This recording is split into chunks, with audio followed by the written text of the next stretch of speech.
If you're hearing this, it means the moon won. I remember the last thing I felt. Not fear, not rage. Shame.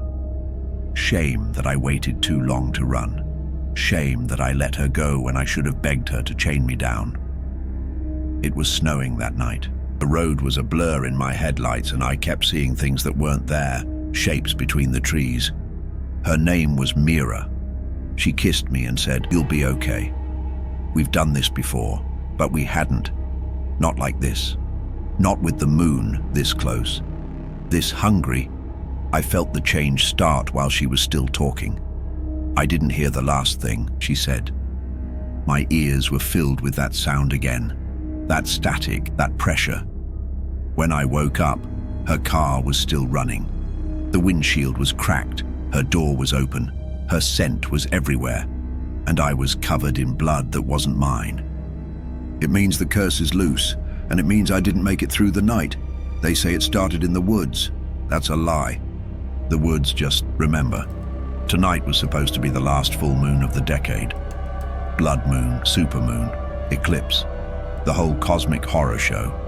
I thought I was ready, locked in, medicated. But around 7:32 p.m., I felt it. At first, it's like static in your teeth, like 1,000 TV screens buzzing behind your eyes. Then the heat starts, and you know, your body's no longer yours. It's not just pain, it's hunger, and the worst part, you're still in there. You feel every second of what you're doing. I killed a man. His name was Mason. He sold me firewood every winter.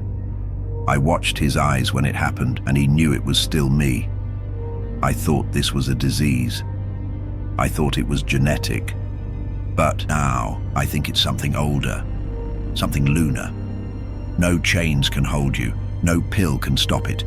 The moon isn't triggering the transformation, it's inviting it. Whatever I become in the next hour, I hope someone finds this. Because if you do, it means the blood has already spread, and you'll need to know how it began. Don't trust the silence. Don't look at the moon. Don't let it in. Last night of humanity is every full moon, long before the word werewolf was spoken. There was the moon and something beneath it that learned to change. They called her Solana, high priestess of the moon cult. Her followers were said to have moonlight burned into their bones. They bathed in lunar pools, danced under eclipses, and carved runes into their skin with knives of silver and ash. One ritual involved staring into a basin of still water until you saw the face of the beast you'd become. They believed that the moon revealed your true nature, and that those who saw nothing were already lost. Children born during her rites were branded at birth and raised to howl. It's said they spoke no language until their first transformation, and even then, it was in growls and scent. The villagers once found a boy alone in the woods, chanting Solana's name over a rabbit skull. His mouth was full of fur. His pupils had no whites. They buried the boy in salt and iron. He still dug his way out, and this was the night she brought a god into flesh. The village thought it a blessing, until the animals vanished, until crops rotted in moonlight, until they found the bones in the priestess's tent, stripped clean, chewed to splinters. They said the moon had marked him, that no cage could hold him, no blade could pierce him. They burned the forest to bury the blood, but the curse doesn't die. It migrates. Every empire tried to bury it. Every culture found a name. In Akkad, Lugal Edim.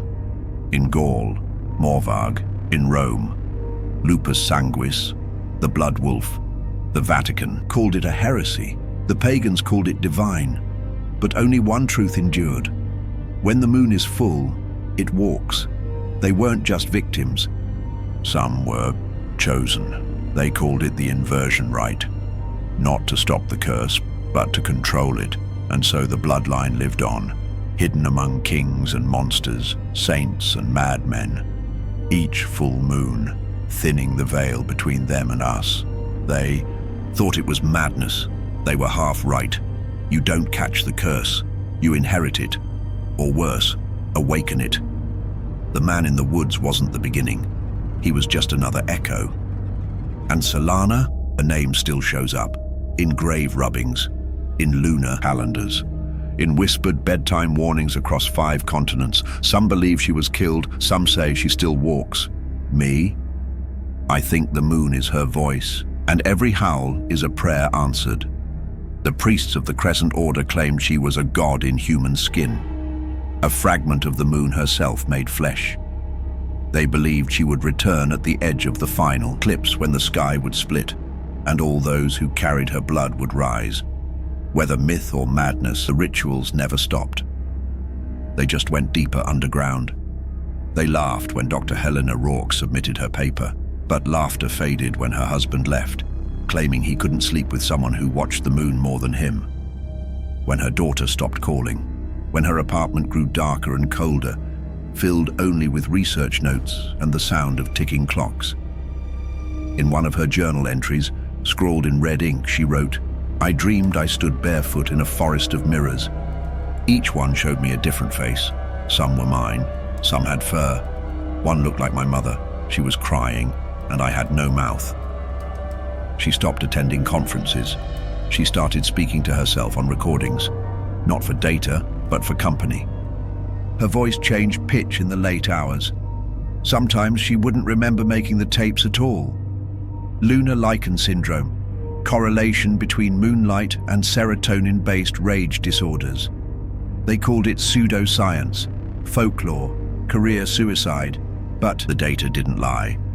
Lunar cycles did affect brain chemistry, sleep, mood, impulse control, and for a fraction of the population, something darker. She catalogued 237 cases across 5 continents, all with one anomaly, a genetic marker too ancient to trace.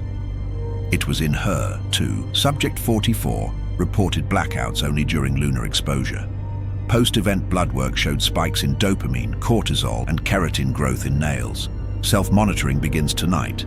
Full moon scheduled for 11:42. For science, for truth. If I lose control, burn this footage. She called it reversion, the awakening of a dormant predator gene. She remembered nothing, except the hunger and the urge to run on all 4s. Her research grew darker: neurotheology, epigenetics, the lunar mirror hypothesis, that the full moon doesn't cause transformation, it reveals it. The brain is a machine, but some machines run on myth. What if the werewolf isn't a myth? What if it's a recessive identity? She vanished 3 months later. Her final log said only, "The moon is not a trigger. It's a key." Science tried to name it, but some things howl louder than logic. And if Helena ever did transform fully, no one knows what became of her. There were reports of a pale woman seen sprinting on all 4s through the Alps, a shredded lab coat found in a cave mouth, a trail of blood and claw marks that vanished into snow. One survivor from her lab claimed Helena whispered his name in a voice that wasn't hers. He said her eyes were gold and full of grief. Then she disappeared into the tree line, and the howling didn't stop for 3 days. No one tells you what it feels like. They give you the monsters, the myths, the silver bullets, but they never describe the moment your breath shortens, not from fear, but because your own ribcage is folding.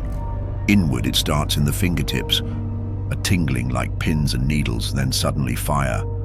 Your skin crawls with something under it, something moving as if your blood is waking up before you do. You try to breathe, but your lungs rebel, expanding too fast, too full, like your body is gulping the air for a sprint you never signed up for. You think of home, of someone's voice, their face. You try to say their name, but your jaw doesn't move like it used to.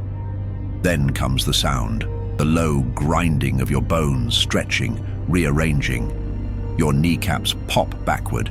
Your spine arches so violently you hear vertebrae snapping, realigning. You want to scream, but your voice is gone, replaced by something that isn't yours, not fully.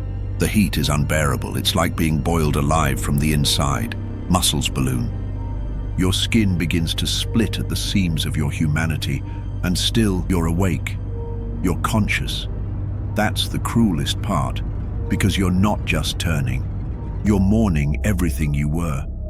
Your last thought as your face elongates, as your nails twist into claws, it's not rage, it's grief.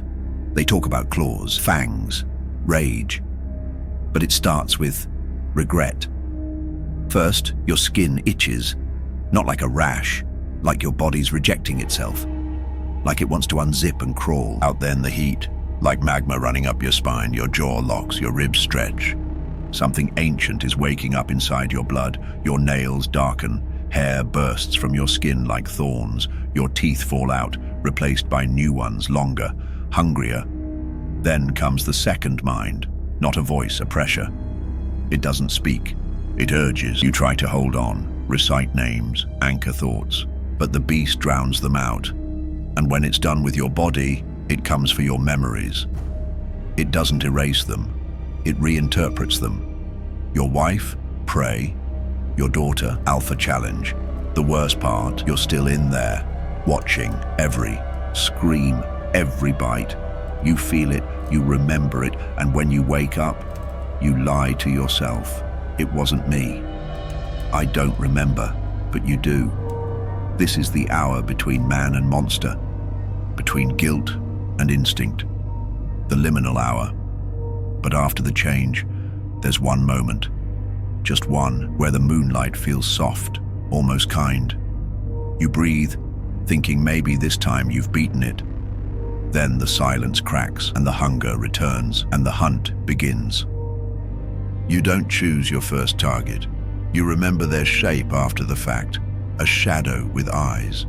Maybe someone you loved, maybe someone who begged. But once the claws are out, everything human becomes background noise. I thought I saw Mira's scarf snagged on a branch once, torn, faintly scented. I left it there. I was too afraid I'd remember what I did. And Mason, his scream didn't fade. It embedded like bone splinters in memory. It comes back every time I hear a dog cry at night, every time I smell pine and iron. The more you change, the less the memories sting. That's how you lose yourself, not in a single scream, but in silence that follows night after night, until forgetting feels like mercy. Some never forget. They go feral. They don't come back. Others remember too well, and they never leave the basement. And some, the worst kind, learn to live with it. Smile through the teeth, speak through the blood, pass as human. You know their names. The ones who grin too wide in campaign photos. The ones who cry at funerals without a single tear. The ones who walk empty school halls at night because they claim it helps them think. You've seen them on TV, behind podiums, in uniforms, smiling like something's behind the eyes, waiting for the moon. But maybe it's not just them. Maybe it's your neighbor, who always seems to be watering the plants after midnight. The girl in your apartment who never blinks during storms. Or your cousin, who vanished on a camping trip, came back quiet, paler, always watching the sky. They're not all gone. Some came back wrong, and some never left at all. The moon remembers them, just like it remembers you. And if the prophecy's real, the one hidden in the crescent right, when the three bloodlines awaken beneath the red eclipse, the veil will tear and the moon will no longer set. Then this is just the beginning. And for those who hunger for more, step deeper into the shadows with our ultimate werewolf horror playlist, linked in the description below. In the world of horror, the scariest things happen when you least expect them. And trust me, you don't want to be left in the dark. Welcome to the darkness.